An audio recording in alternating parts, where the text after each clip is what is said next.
Familiares de reclusos que fallecieron durante un motín en una cárcel de Guayaquil este martes se agolparon a las afueras de una morgue para pedir que se les entreguen los restos de sus seres queridos, esto en Ecuador.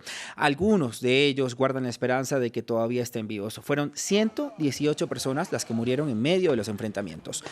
Ante esto, el presidente Guillermo Lasso decretó el estado de excepción en el sistema penitenciario y aseguró que los penales no deben convertirse en territorios de disputa. Por su parte, la Comisión Interamericana de Derechos Humanos condenó estos hechos y pidió al país que se investigue lo sucedido. Es que lo que ocurrió en Ecuador nos lleva a analizar la crisis carcelaria en nuestra región, América Latina y el Caribe. Para ello, quiero saludar a nuestro primer invitado del día. Él es Gustavo Fondevila, investigador del Centro de Investigación y Docencia Económica CIDE. Estudia además pandillas carcelarias y pandillas juveniles. Gracias, Gustavo, por estar aquí con nosotros en Directo América. Muy buen día para usted. ¿Qué pasa en nuestra región de América Latina y el Caribe? ¿Políticas carcelarias fallidas por parte de los gobiernos? Muy buenos días. Sí, no solamente eso, sino que el problema es que el sistema penitenciario regional se ha visto rebasado porque ha sido usado como la única solución posible para los problemas de criminalidad en la región en los últimos 10 años. Y no ha crecido, ni se ha modernizado, ni se ha actualizado, ni absolutamente nada. Es decir, es como si tomáramos un sistema penitenciario o una fábrica, digamos, de hace 20 años y la llenáramos de gente nada más en el día de hoy. Eso es lo que ha sucedido. Este tipo de eventos como el de Ecuador se han repetido en los últimos 7, 8 años en diferentes países. Si tomamos Brasil, por ejemplo, este tipo de crisis se repiten cada 4 o 5 meses, es decir, disputas entre bandas, entre pandillas carcelarias que están peleándose por territorio dentro de la prisión, terminan ocasionando 30, 40, 50, 60 muertos. Pero respondiendo a tu pregunta puntual, el sistema penitenciario está rebasado. Tenemos países como El Salvador con una sobrepoblación que supera el 300%. Eso significa que en un dormitorio para 20 personas hay más de 60. Hablemos precisamente del hacinamiento que se vive en las prisiones, que además trae problemas de salubridad, también de convivencia. ¿Cómo se puede hacer para poder solucionar este problema de base? Y además, ¿cuál puede ser una alternativa, volviendo a lo que decía usted al principio, para solucionar los problemas de criminalidad de nuestros países, Gustavo? Sí, hay, digamos, dos soluciones típicas. Una es invertir directamente en el sistema penitenciario, construir más cárceles, por ejemplo. Esa es la solución que muchos países han implementado. Estados Unidos es uno de ellos, Brasil es uno de ellos. Aumenta la población, se construyen más edificios y más cárceles. Y la otra es tratar de buscar en el sistema de justicia penal medidas alternativas a la prisión. Es decir, en los últimos 10 años, lo que nosotros 10, 15 años, lo que hemos tenido es un aumento de la criminalidad en la región y acompañando esto un endurecimiento de las penas y de todo lo relacionado con, es decir, más punitivismo, ¿no? Todo lo relacionado con el policiamiento, lo relacionado con la procuración y administración de justicia.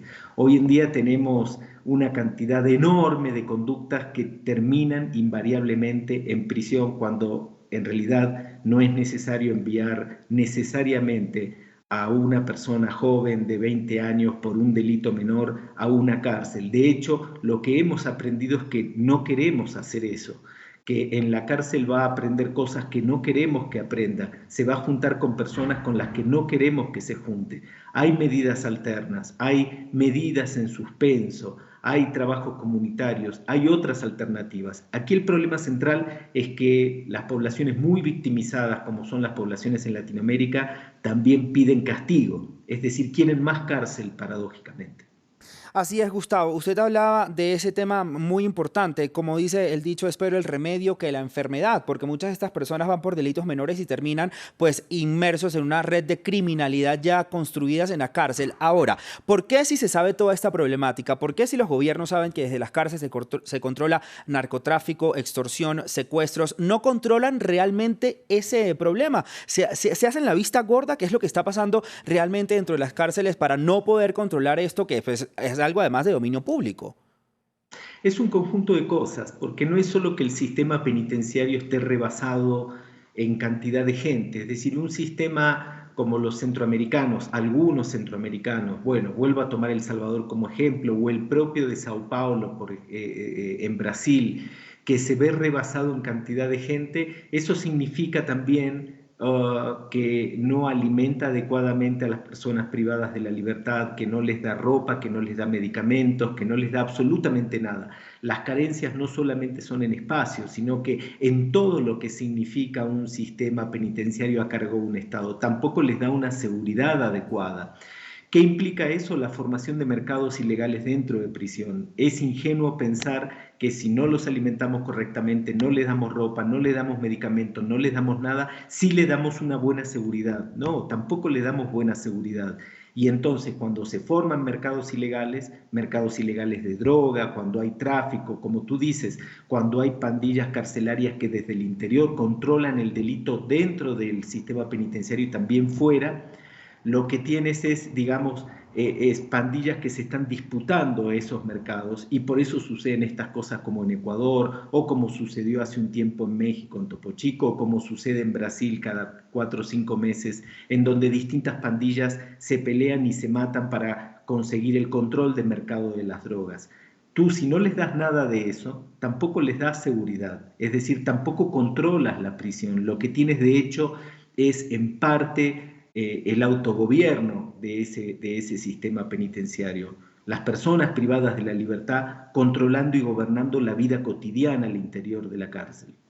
Los privados de la libertad, entonces, Gustavo, están condenados por los próximos años en nuestra región a vivir el infierno que se vive en los penales. Sin lugar a dudas, o mejoramos el sistema penitenciario o elegimos descomprimir el sistema. Algunos países han comenzado a transitar en ese camino. México es uno de ellos, por ejemplo. Ha comenzado a transitar con sus dificultades, con sus claroscuros, por supuesto, pero ha comenzado a transitar de algún modo el camino de la descompresión del sistema. Hoy en día hay algunos países de la región que, por ejemplo, ya no tienen sobrepoblación, lo que no significa que esté todo bien al interior, pero al menos ya no tienen esas cárceles saturadas donde la gente no entra o donde las personas deben colgarse de los barrotes para poder dormir por las noches. Yo creo que el camino aquí es descomprimir el sistema penitenciario a través de medidas alternas a la prisión, elegir con cuidado y no castigando a todo el mundo con cárcel. Sí. Si queremos un joven por un delito menor en prisión junto a un secuestrador, si queremos realmente eso, Sí. o bien la otra solución, la dura, la punitivista, construir más cárceles.